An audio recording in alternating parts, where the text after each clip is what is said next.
Hello Internet, welcome to the Collective Arcana, a channel all about tabletop gaming, and today we are going to talk about the expansions for Pathfinder Second Edition coming up in 2021. Before we get started, you know what you should do? What should they do? They should hit subscribe. Yeah. Did you see it there? Yeah. And so then if you hit subscribe, then you will be an elite member of the Collective Arcana. Whoa. And all of the cool kids are doing it. So, like, I don't want you to get made fun of. Right. I mean, you should succumb to this peer pressure. It's very important.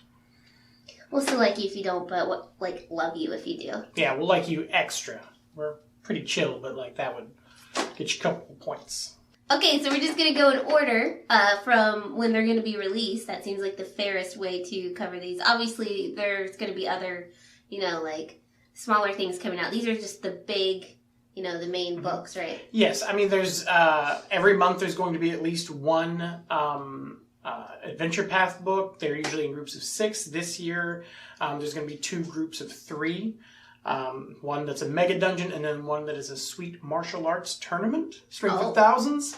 So if you like, Master of the Flying Guillotine, Game of Death, if you like just any of that sort of thing, there's a lot of really Enter the Dragon. I mean, there's a lot of great cinema that you can really role play out in a martial arts tournament type of an adventure. So I'm sure you can just follow Paizo on Twitter. They're every day they're tweeting something new. Yes. It feels like every day. Yes. One thing really quick, I've talked about before that we do very much mostly homebrew. We have done a couple of one-shots with pre-published adventures. I do plan to do some more. What's great for that, and that I really like that they're doing, are these, they call them bounties. Mm-hmm. And they're these short little adventures. They're just a couple of bucks to buy the PDF on their website, but they don't have big, huge lore or overarching plot. You can just, have them on bounty boards in your game for set levels and just use them just as little filler things here and there, or just, as extra things ready to go if your players, decide they just want to make some extra coin before they go take on the evil Baron. You can be like, well, let's go just find out what's turning over these fishing boats in this small lake village. Side quest. Yeah, it's really great. It's something that, homebrewers like myself can really latch on to without, having to commit to doing a whole book, which I think would just, me personally, just be a little boring for me. But it'll be a lot for you because, we've already got a whole world built. Mm-hmm. So to have to, go learn another one, yeah. Yeah, but it's really nice that, they've got the full adventure paths for people that are into that, and I do recommend that if it's your first time, get something pre-published. Or if you just, don't want to homebrew. Yeah, it's a lot of work to homebrew, if you just want to have something that's ready to go. And there's a great benefit to those, too, because you can have a shared experience, your players, can talk to other players about their same run through the same adventure path. So it's really cool and it's really fun. I'm not at all trying to downplay it or anything. But having these little bounty boards, as well as little Pathfinder scenarios and things like that, just these little short things that you can put into a campaign or use if you have a week off of a campaign as diversions, are really fun. And I like that there's all those different options. Yeah, so, let's jump into, looks like you have February. Yes, so February is soon? Very soon, and it's one of the things, I can't even say it's one of the things we're most excited about, but I know what I'm excited about. So this is the Lost Omens Ancestry guide. We've had a character guide before, and we've had a lot of Lost Omens books, and some of you out there may be thinking, if you know anything about it, the Lost Omens books are very much the default campaign setting Galarian that Pathfinder publishes. All their stuff is set in. It's a deep dive usually on things from that. But a lot of it are things that can be very easily tweaked. We did a great video on the Gods and Magic about how... Love that book. Even though we don't play in that setting, love that book. Yes, so there are a couple of Lost Omens books on my radar here. So, of course they're huge, all the more important if you're playing in that setting.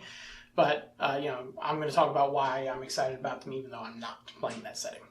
Yeah, and you guys should probably know that about this channel. We are probably going to be having a lot of homebrew content because that's what we do. Not to say that that's all we'll do, but, I've seen some comments like, you keep mentioning homebrew. We're going to always do that, so. Yeah. So just wanted to throw that out there.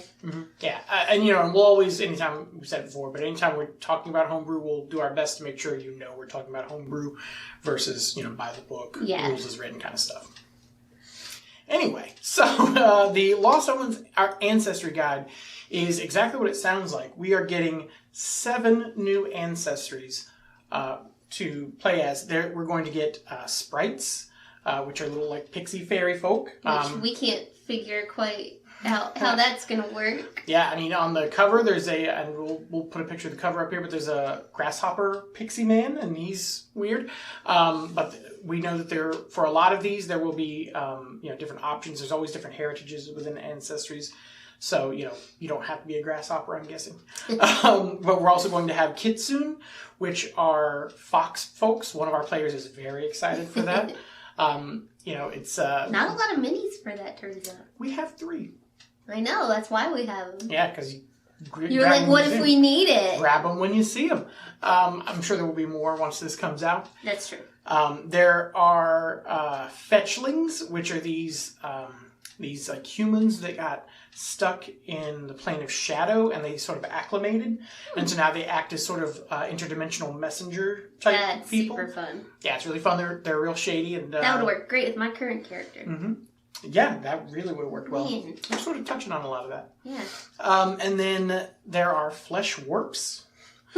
Yeah. Okay. So that sounds gross. It is. It means that you've been mutated somehow. There are multiple ways to do it. In lore, one of the main ones are, of course, the drow will sometimes do experiments on their enemies. Oh, no. Yeah. But there are a lot of other ways that you can do it, especially with alchemy being as big as it is in Galarian. I'm sure there will be some less tragic backstory versions, more mad scientist-y, like, I did this, I think it's cool to have a crab hand.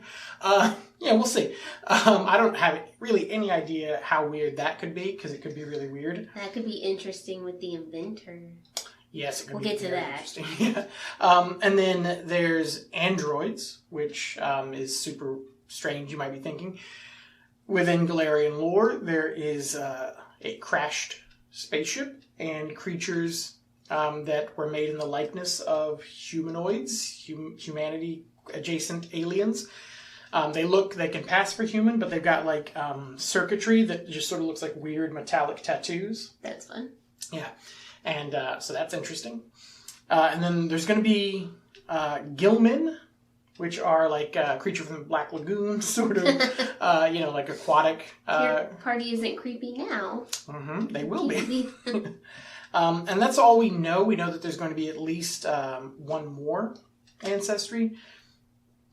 My money's on Strix, sort of. So, which are like these sort of bird hybrid people. Mm-hmm. Sort of like Aarakocra, but a little more humanoid side of that for people who are coming from 5th edition. And so that's interesting. We know that at least a couple of them will have fly speeds or ways to get fly speeds, which is super interesting. In addition to these 7 ancestries, we are getting 7 versatile heritages. For those that don't know, versatile heritages are like these little pieces of your ancestry, like that you can supplement in. The one most people are going to know is like you can be a human or an orc, or you can be a half orc. Well, or you can be a tiefling, or you can be an Aasimar. In Pathfinder Second Edition, they don't limit you to just being I'm an Aasimar. You still have to pick what your main ancestry is, human, orc, whatever it is, and then you say, but I've also got some angelic blood, so I'm an Aasimar. Mm-hmm. And that's really unique and cool that you can be a dwarf tiefling or whatever you're into. That's cute. Yeah, it's really fun. You just picture that's a fun character.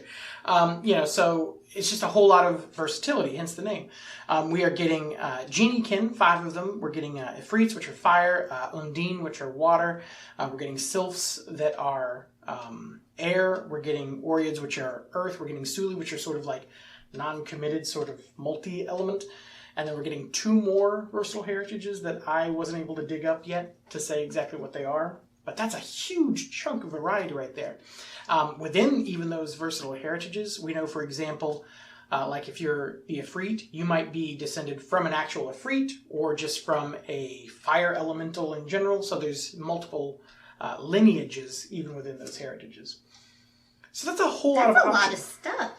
That really, really is. I mean, that's a whole lot. That's the biggest chunk of new ancestries we've gotten since the game started. I imagine we'll be getting this one.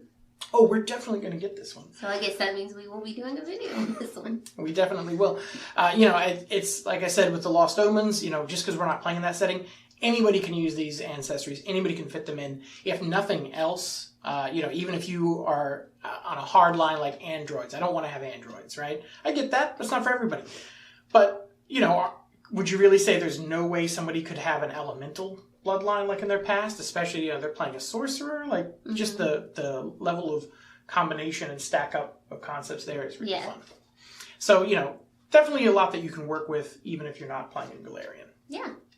So that's going to be a fun one to do. So what's coming out in March? March is pretty big for GMs. Bestiary 3 is finally coming out. It's going to be 300 plus monsters, which is about the usual. We know that there's going to be rules for troops, which are like organized groups, versus swarms, which are just like chaotic masses. So we don't know exactly those. That's terrifying to me. Yeah, it's really fun.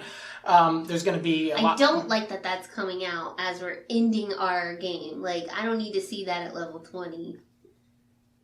There's a clockwork... We're watching Buffy right now, and we're on season 7. Okay, go ahead. There's a clockwork dragon. There are the Imperial dragons, which are sort of like the Eastern, like the Japanese and Chinese, like sort of the flowing wingless dragons from that design, and which is really cool. Yeah, a whole big different chunk of types of dragons with they're going to have their own unique quirks, just like the elemental dragons did in Bestiary 2. There's the clockwork dragon that I mentioned. There's tooth fairies. There's all kinds of weird stuff coming, which I'm very excited about. Allegedly, there will be a couple of creatures that are presented to tease that they're going to potentially be new ancestries down the line as well. So that's fun. Now, what's interesting is the Bestiary 3 is the last Bestiary that they're going to do. This does not mean it's the end of big books full of monsters. It just means that this is their last book. They felt they needed to get all the stuff from second edition that was core and most needed over. And in the future going forward, we're going to only be seeing books that are like monster books. Like we might see like the old Book of the Dead, where it's just a whole bunch of undead enemies. Okay. Or, Book of Evil, where it's just a bunch of demons, things like that. We'll see thematic monsters. Or we might see settings that include a bunch of monsters, but not quite a full bestiary's worth. But just like if you're playing in this area, you'll see these things. I feel like we have a good selection already, so... yeah, we do. Well, what's fun with that idea going forward after the bestiary, I mean, of course, it's great to have these big chunks of monsters. But it's really cool because if you know that you're going to be playing a pirate campaign, for example, and they come out with a pirate source book, then you can get that pirate source book. It's going to have a bunch of unique monsters specific to that. You're not going to have to be jumping around between several different books. It's going to have everything you need to run adventures in, a pirate setting. So that's fun. Okay, and then June. June actually brings us sort of to that point that I was just talking about in the bestiary, where they're going to have these sort of thematic books. So they're doing Lost Omens, Mwangi, Expanse. I could have very well butchered that. But it's Mwangi. The Mwangi Expanses are these sort of thematically based on Africa, but fantasy version of Africa. There's like a zombie nation of like that they worship like some god. There's a lot of tech, and it's also really fun that it's the sort of the oldest magical civilization as well within Golarion. I like that. Yeah, a lot of the like we've seen before, a lot of feats for mixing magic come with that Mwangi name on them to represent like these special schools. There's also going to be a whole adventure path based on a magical school in the Mwangi Expanse. Of course, it's going to take you elsewhere and stuff, but that's going to be really fun if you want a Hogwarts-style adventure. That sounds familiar. Yeah, it does. But I just really like that, even though I'm not playing in Golarion, it's really nice. There's not a whole lot of good source material for these fantasy games for non-Western themed, at least not readily available widespread for the the big publishing companies. So having a book like that that's going to deep dive into a non-Western medieval culture. That's super cool. Yeah, it's super cool. It's refreshing. Very refreshing. It's going to have ideas that, you might not, think to see in a regular Western fantasy situation. And so it gives them a lot of room, gives you a lot of room as a GM to explore and expand. And especially, living in the U.S., like there's just not as much, non-Western medieval stuff for you to really even absorb. Yeah. In terms of the hobby. So just having something that's ready to go right there for, when we're in my homebrew world and we go to sections that we've never been to, so that I've got some ideas on how to flesh that out. That's great and super handy. Additionally, in addition to just having that cool resource that it is, we're getting 6 new ancestries in that book. Dang! Yeah. Now, these are going to be much more Galarian specific, but that doesn't mean that you can't use them. So we're going to get the Gripply, which are these, like, tree frog people. I have a lot of words to learn. Well, the Gripply are these little tree frog. They look like the red-eyed tree frog. They got, like, the big orange hands. That's cute. Yeah, they're super cute. And, they're these sort of like, little wild jungle guys, and they're really cool. And so that's exciting. We're going to get gnolls. Everybody knows a gnoll. We're also going to get the Anadi, which are spider guys. Oh, that's cute. Yeah, they're so cute. I'll send you a picture of the video. Okay. Even if you're afraid of spiders, you don't have to worry. Like, these are not spooky spiders. Oh, maybe I shouldn't put a picture up. You should put a picture up. When you see it, you'll know. Okay, if you're really afraid, close your eyes real quick. They've got it, how cute. Okay, it's gone. Okay, so I think these are really cute. They're these sort of like mystical, like very like wise, sort of like, take a step back. Are they sort fuzzy? Of they are fuzzy. They look like little jumping spiders, Aww. but they're bright colored. But they're human sized. It's just like their face are jumping spider faces. But they're not like, they don't have a bunch of extra legs or most of the weird stuff. They don't have like obvious fangs. They're very cute, as you've seen in the picture, those that looked at it.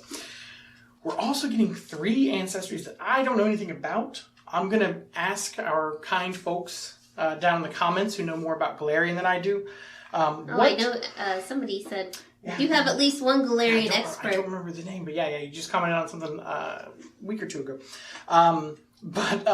What is a Shisk and a Konrasu and a Galoma? And how badly did I pronounce those? So I need to know all that information. That's the best part about having this channel is, if you know how to pronounce something, you're like, you just tell me how to say it. You guys always come through. Mm-hmm. Yeah, or I could just, we appreciate it. It's nice. Yeah, no, yeah. It's like cheating. But we're getting. How do you say Worcestershire? Okay, go ahead. Okay. So that's huge. That's huge. And then, in addition to that, we know there's going to be at least 1 archetype. Probably a bunch of feats. I mean, it's a very magic heavy area with also like some like an undead nation and also like some like magical ruins like of countries. I think I would like to run that if I did run a game. Yeah, that sounds so fun to me. Yeah, it's a really unique sort of thing. It brings a lot of the things that I like best about Eberron as well, which, given the other book that's coming, I don't think that's a coincidence. What is the next book, Wyatt? Well, the very next book that we have is coming in July, and it's Secrets of Magic. There was a playtest on this a few months ago. You can watch. We have a couple of videos about it. I don't think I can actually link that many. You can't put them where they go. Oh, okay. It's the one. Okay, we ran a few playtest games. We had a lot of thoughts on that. The whole community did. I'm very excited to see what the final versions of those classes, and those that missed it. It's a Magus, which is a martial arcane sort of hybrid caster. Yeah. Which is a lot of fun. It's not just you cast a spell or you attack, it's combining those, which makes it interesting. So in addition to the Magus, we're also getting the Summoner, which is a sort of choose your own magical tradition, occult, divine, primal, or arcane. And you also get this super special magical pet, and you get some unique ways to summon monsters to the fight. It's a very pet-heavy, very high-flavor, unique, fun, weird class. They both had some hiccups in the playtest, which yeah. we talked about. I'm sure it'll be ironed out. I feel pretty good about them fixing it, though. Yeah, I really do. Because I feel like most of the feedback was pretty similar, so I think it's a clear... Yeah, and they put out a statement like afterwards with just like, you know, not committing to anything, but just talking about like what they were seeing a lot of and their ideas. So I'm very confident that... So don't give up on them just based on the playtest. No, it's going to be fun. It's going to be a lot of fun. In addition to those 2 new classes, which are big in and of themselves, we're also probably going to see a lot of rules for... I thought you were going to say new spells! Well, there are at least 200 thereabouts new spells. I love spell shopping. Hundreds is the exact phrase. Hundreds of new spells. I hate shopping in games, but I love level up time, and I love spell shopping, and I love feat shopping. It's my favorite. And you know, the more spells that come out, the more those prepared spellcasters, the better they start looking. Because you don't have to pick just one. No. But in addition to that, I'm expecting we'll see a lot of like options for other classes besides just those 2.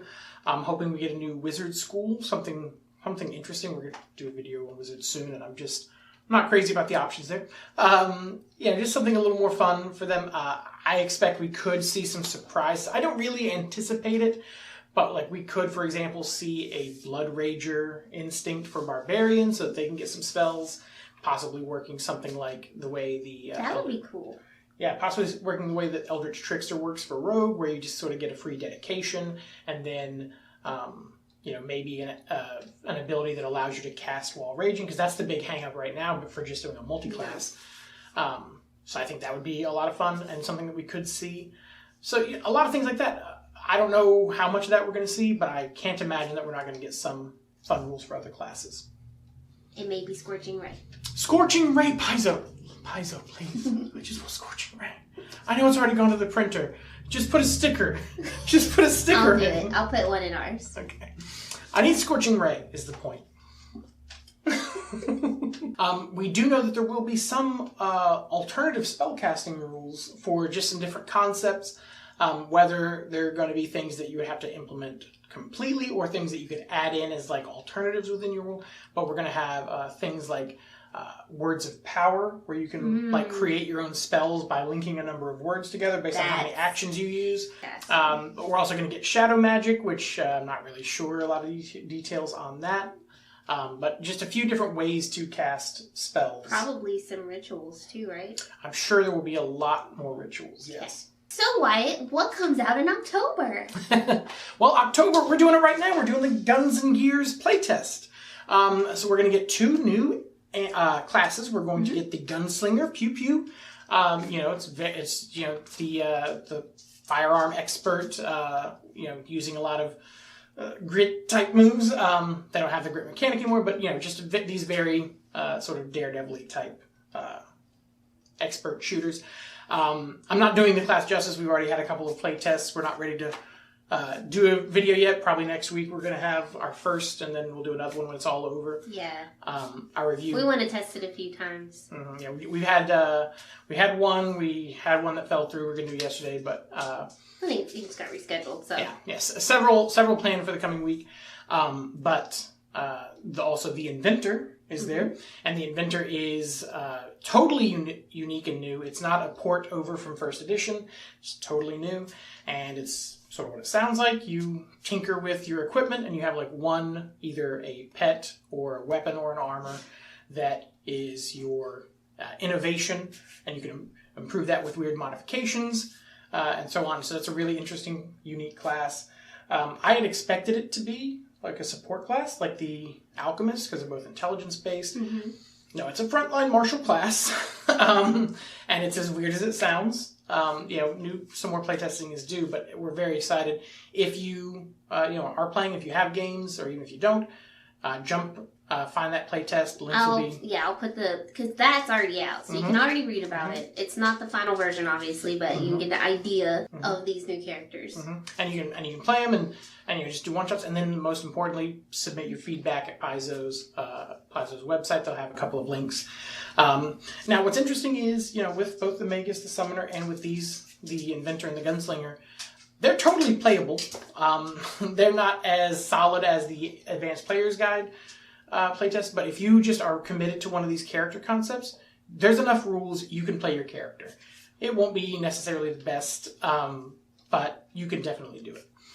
In addition to the new classes in Guns and Gears, we're also getting a new Ancestry. Mm-hmm. We're getting automatons. We have androids. They're like these humans that happen to be robots. We're getting automatons, which are robots that happen to have souls. So they're going to be very different things, more traditionally robotic looking. Whether they're going to be more steampunky or more like fantasy magic golem types, I'm not sure yet. But I'm very excited for them. I think that's going to be a whole lot of fun. A requirement, pretty much, for me going forward. So they're really rounding out the Eberron content that that I want to have. And then we're also going to get a whole lot of rules for gadgets and items in that. Hopefully we'll expand the snares so that snare crafting looks more attractive and more enjoyable. But we'll also most likely be getting black powder rules and maybe even a black powder subclass for the alchemist, as well as firearms in general. And I'm sure, just like the Secrets of Magic, that we'll also get a whole bunch of thematic rules for other classes, so that you can have guns on your fighter without just a fighter holding a gun, that kind of stuff. It's going to be an interesting one. Yeah, I'm really excited to see what they do with it. And so these are both sort of like we talked about with the Bestiary, where they're moving away now from just an Advanced Player's Guide thing. Both the Secrets of Magic and the Gears and Guns are these very thematic books, bringing a lot of really specific concepts and ideas, so that you can choose to not use them in your world. Just don't pick up that book if guns and steampunk doesn't interest you. But the other side is that if you do want to do something like that, you've got like a complete package of a bunch of feats for all kinds of classes, a bunch of classes that fit that theme, and a bunch of alternative rules to fit that theme as well. Which is sort of what seems like they're going to go now that they've really come close to filling out the Pathfinder 1 content in 2nd edition. Okay, so that's everything for 2021 that, we're going to cover today. But, as little stuff comes along, we might do videos on. And, the Guns and Gears just got announced. So who knows what could get announced between now and then. Yeah, we could get some surprises. Yeah. What are you most excited about? Gosh. Yeah. I know, before we started the video, you would have said spells. I honestly don't know anymore because I know my next character is not going to have spells. Mm-hmm. And I thought I was going to play a human, but that's probably not the case after hearing all that. A lot of weird stuff. I kind of want to... Maybe I'll be a spider people. That would be so cute. He's super cute. I don't know. I literally don't know what I'm most excited about. I am very anxious to see how the Magus looks. I am too. Because I played one in 1st edition. So I want to see how it feels compared to that, but I also want to see if they fixed my specific complaint. Mm-hmm. Mm-hmm. What about you? I'm definitely excited to see Magus is, one of my favorite classes, period. But just excited to see the final versions and see, what that feedback looks like, because we had the feedback generally was pretty positive and, very much like you're doing a good job on the APG classes. Not a lot really changed with those. But the Magus and the Summoner, there was a lot of concerns with how those felt and how those played. And so seeing how Paizo takes that feedback and seeing what they wind up doing with those classes, I'm really excited to see, what our feedback really can do in a case where, we're giving feedback that we want some changes. Beyond that, robots. I need them robots. You love robots. Warforged they're my favorites. One of my first D&D characters, that was not just a human, was a Warforged. Shout out to Anchor, our NPC, lovable, friendly robot that you dropped and we kept. And now we just have to keep in one piece. He's your buddy. We do love him. Okay, so that's it for the 2021 expansion list. We will be doing these every year. We did one last year, so why not? And let us know in the comments what you're most excited about and how you pronounce Worcestershire. No, it was... I need to know how to pronounce, or not to, well, to pronounce, and also what is a Shisk and a Konrasu and a Goloma. Google and the Pathfinder Wiki could not seem to help me. Aw. I think you did a good job. Thanks. Just to say that we're married. It's true. It was in the contract. Okay, so that's all for now. You should be seeing the wizard video probably coming next. Hopefully this week. Yeah, Get out this hopefully. week. Yeah. Pesky day jobs. Mm-hmm. We do our best, you guys. Thank you so much for all the comments and subscribers we've gotten lately. It's been kind of cool. Yeah, it's been a good month. Thanks. A little growth spurt. So Yeah, really appreciate y'all. Well, you all came out. Sorry. Okay, so we'll see you next time. Thanks so much. Y'all came out and then you gave him a hee-haw goodbye. That's great. See y'all next time.